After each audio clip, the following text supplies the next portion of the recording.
Dentre os conteúdos de neurologia, tenta lembrar também de doença de Parkinson. Por que é importante falar de doença de Parkinson? Porque o diagnóstico de doença de Parkinson é basicamente clínico. Você precisa reconhecer sinais motores. Mas lembre, não existem somente sinais motores de doença de Parkinson. Existem manifestações ditas não motoras da doença de Parkinson. Então vamos procurar entender. Das manifestações motoras da doença de Parkinson, você tem a bradicinesia, a rigidez, o tremor de repouso, na verdade, e a instabilidade postural. Dois desses critérios, obrigatoriamente contendo um deles bradicinesia, te facilita ou te favorece para um diagnóstico de doença de Parkinson. Mas perceba, não confunda uma síndrome extrapiramidal, que tem a ver com doença de Parkinson, com os elementos de uma síndrome piramidal, que tem a ver com outros diagnósticos.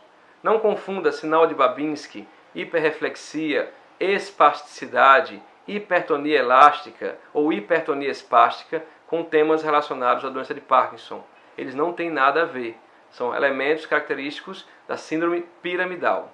Então, para o diagnóstico motor da doença de Parkinson, lembra do que é diagnóstico de síndrome extrapiramidal. E lembra também dos sinais não motores da doença de Parkinson.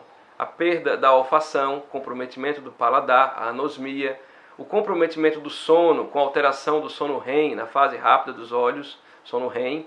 Também considera as dores que muitos pacientes com Parkinson podem apresentar. E lembra, as alterações cognitivas, um quadro demencial, que pode existir também na doença de Parkinson, só vai surgir depois de 1 ano de doença, jamais precocemente.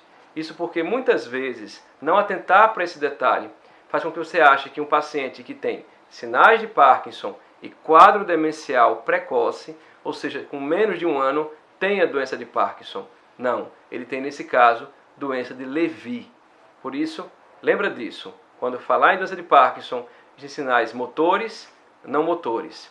Entre os motores, cuidado para não se confundir com a síndrome piramidal, que é outra coisa, que tem a ver com outras doenças.